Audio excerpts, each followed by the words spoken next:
Good morning, metalheads of the internet, and welcome to a brand new episode of the Metal Meltdown. Today we are talking about Metalocalypse, Army of the Doomstar, in a very rare, very special movie review. And I guess a lot of people must have forgotten about this because when I talked about maybe doing a movie review on the community tab of this channel, everybody was like, oh, could it be this obscure movie from the 70s or 80s or I don't know, like Cats or some bullshit? There was one guy that joked about a Barbie review, and that's tempting, not gonna lie, even if just to milk some stupid, terrible comments for a drinking game. That is genuinely tempting, not gonna lie. But no, we are talking about Metalocalypse Army of the Doomstar, the latest and potentially final chapter in the Metalocalypse saga. And just a warning before we go any further, spoiler alert. If you have not seen this movie and you want to, this is something you care very deeply about and you've been waiting for, may I recommend pausing this video, go to Amazon or wherever the fuck, buy this, watch it, and then return. This is something I've been eagerly awaiting for a while now.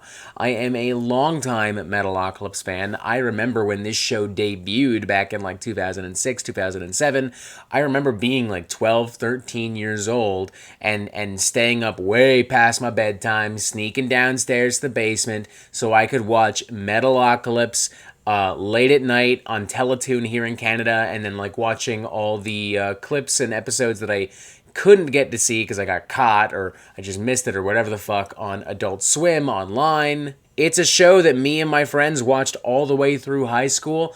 Anna and I, every now and then, we'll get drunk or high and order a bunch of fast food, like greasy cheeseburgers and pizza and God knows whatever the fuck, and we'll just binge watch like the first couple of seasons. I think a lot of this show holds up really well. I think a lot of the show holds up really well. It is great commentary on how absurd and ridiculous heavy metal culture and imagery is. It's really great satire of heavy metal. It presents as being juvenile sometimes, but it works in context of the show with the whole idea of this band full of egomaniacal, narcissistic, out of touch, like rock stars who have basically become so important to the music industry that everything they do dictates global economy and culture and politics. And it also just makes it all the more funny when you'll have people in the show talking about these really, really, really deeply important things, and then the fictional band Dethklok and, Nathan Explosion and Pickles and Toki and all them just acting like a bunch of absolute fucking snobby buffoons. And at the same time, it was able to throw in some great music.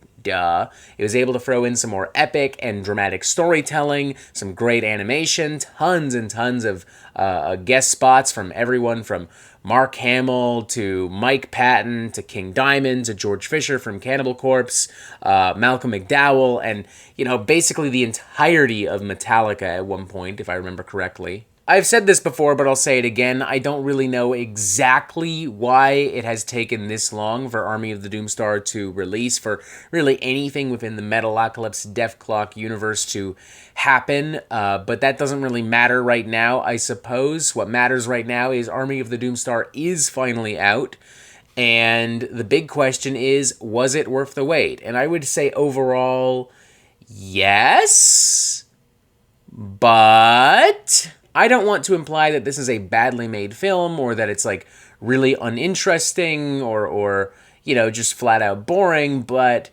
it definitely has weak moments.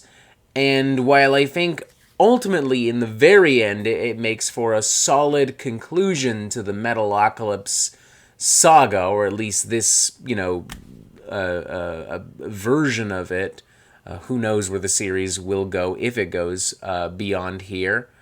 I do think that there are a lot of missed opportunities and a lot of decisions that don't make a ton of sense in context of everything we've seen within Metalocalypse and in context of where I felt this story was headed just based on what I had seen beforehand. It is very clear that this is something that writer, director, actor, and musician Brendan Small has been very passionately working on.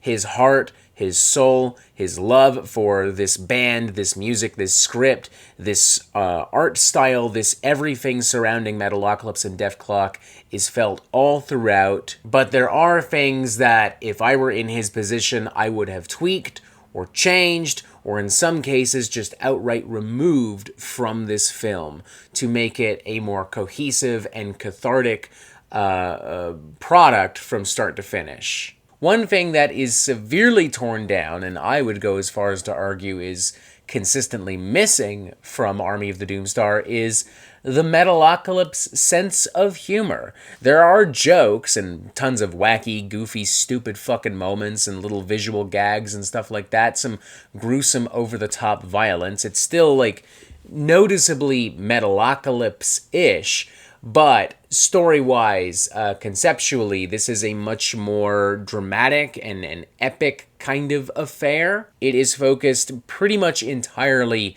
on Dethklok preventing the Metalocalypse, preventing this ancient deity from returning to the earth, and the only way they can do it is by writing the Song of Salvation, which is something Nathan is really struggling with because we are told he's dealing with PTSD, and we see a little bit of that. Like, we see him having nightmares and panic attacks, but the bulk of Dethklok's kind of downfall in the film is just kind of told to us through a montage, and we're not really seeing, like, Nathan really go off the rails, which is kind of a problem because this is a basic element of storytelling. Show, don't tell. Similarly, we're also told, like, pretty directly that Toki has mentally regressed as a result of the trauma of Doomstar Requiem.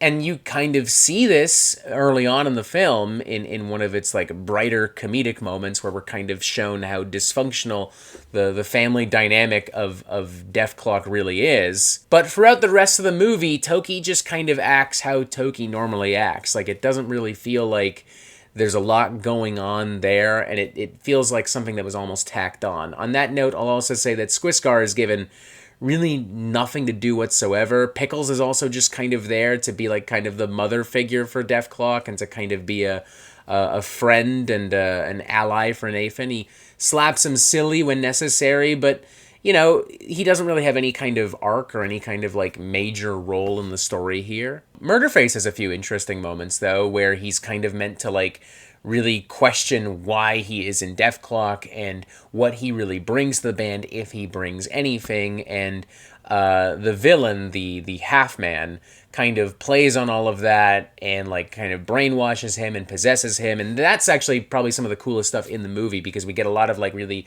dark cosmic horror imagery there, and it really just kind of feels like, you know, some Stranger Things shit mixed with, like, Evil Dead and, like, just all kinds of, like, classic brutal metal imagery. Other Metalocalypse characters pop up here, like Charles the manager pops up. He's now portrayed as a religious zealot.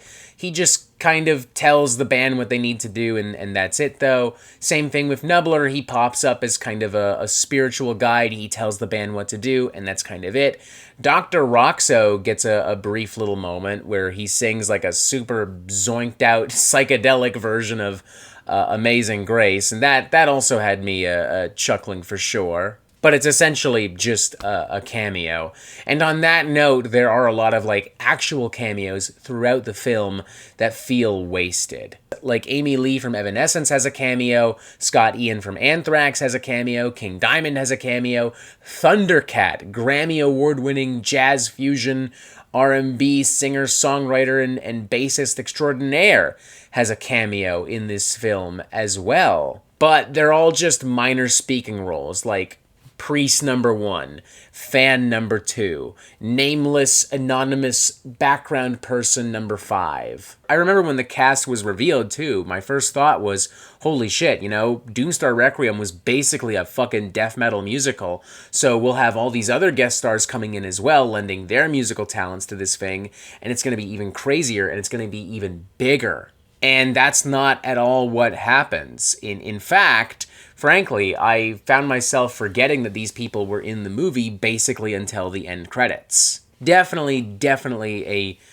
missed opportunity there, in my opinion. On that same note, kind of, sort of, there are some visual cameos later on in the film that I kind of chuckled at, even if only for purely nostalgic reasons. Like, there's a moment near the very end where there is this kind of, like, Avengers Endgame-esque call to arms, and basically every character you've ever seen in Metalocalypse kind of briefly pops up to aid Metalocalypse in their final moments.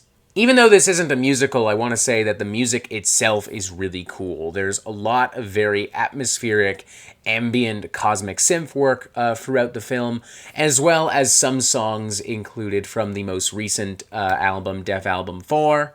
And of course, all of this combined, you know, the animation, which is the best it's ever been for Metalocalypse, the music, the voice acting, the lore, the storytelling. When we do get to these big, like, massive set pieces, it really is impressive. Like, there's quite literally a giant kaiju battle at one point between, like, the half-man who becomes this otherworldly, omnipresent, demonic, godlike being, and then Dethklok, who have summoned this ancient Odin Force-esque power, and they basically just, like, battling this creature with their minds, and like, literally they push it into the water, like, because there's a lake or an ocean or whatever the fuck, and a cosmic whale then jumps out to kind of, like, deliver the final blow, which is also a creature that is speaking to Nathan in his dreams. We've seen bits and pieces of this kind of whale creature in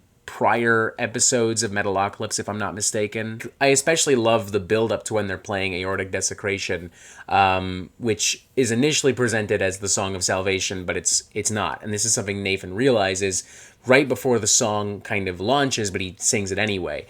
And, you know, you see him conversing with the ancient cosmic whale god or whatever the fuck. And they really kind of drill it into you, like, this is a big fucking deal for these characters. There's a line especially that I thought was really cool, and probably one of the more deeper things in the film, where the whale kind of says to him, are you going to be the hand or are you going to be the fist? And this kind of plays to Nathan being very, like, shut off from the world throughout the film, shutting himself off from his friends, his family, even the fans who, you know, within the Metalocalypse world are essentially his loved ones. They certainly act as if they are. They're a pretty rabid following. And this also comes back later on when he shares the power of Dethklok, the Odin Force-esque Death Glimmers. I don't remember what they called it, I'm sorry.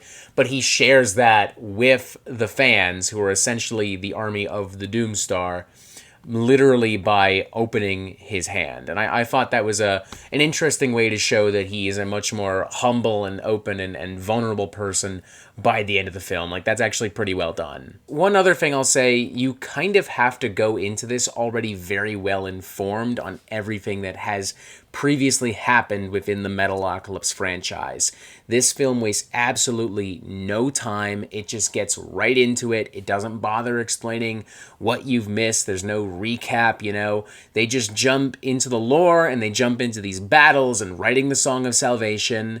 If you're someone like me who has paid avid attention to Metalocalypse over the years, this probably won't be an issue, but also it might still, because Doomstar Requiem is not available anywhere to stream or purchase, at least not that I've seen. Maybe it's different in fucking New Zealand or China or South Africa or whatever, but here in Canada, I can't go on to Netflix or Amazon or Disney Plus or wherever the fuck to watch this. I can't buy it to watch at home. And that's kind of a problem. Like, Anna loves Metalocalypse too, but she actually has not seen Doomstar Requiem because of this. And I feel like a lot of the stuff that happens right away in Army of the Doomstar is going to be very confusing for her because of this. They gloss over a lot of big events because the film assumes you already literally know everything. I think overall I would give this a 3 out of 5. Far from a perfect film. There are definitely things that I would change if I were Brendan Small, but I do appreciate Metalocalypse ending on a much more serious and dramatic note, and I do think for the most part it works. I enjoyed enough of the story and the setup and the world building that I was invested in everything. All the set pieces I thought worked really well. The action, the violence, the gore, the artwork, the psychedelic imagery, the dark cosmic horror imagery, that was all great as well. Great voice acting consistently across the board. Great music, great atmosphere. Would I have loved a few more laughs here and there? Yes. Would I have loved a little bit more time to dig into some of these issues that Nathan and Murderface are having? Would I have liked to have more time just to spend with Toki and Pickles and Squiscar, who are, again, kind of given nothing to do? Absolutely. And do I still wish that all of these musicians and celebrities were given more to do to have made this, like, bigger and wilder? Also, yes. But what is here works, and it makes for a very fitting conclusion to Metalocalypse. And I want to make it clear. Brendan Small kind of, he didn't quite outright answer it when I asked him in an interview, is this actually the final chapter of Metalocalypse? By the time this movie is done, it's pretty fucking clear. Metalocalypse is done. And that is it for the Metal Meltdown. I am not an expert, nor do I claim to be. So what do you think? Do you like this movie? Do you not like this movie? And what would you like to hear from me next? Thank you for watching. Make sure you press subscribe right here so you get updates on the Metal Meltdown fucking immediately. Look over here. It's a very special interview with Brendan Small, the creator of Metalocalypse. Look over here. Def Album 4 album review. And as always, you have yourself a fantastic fucking day.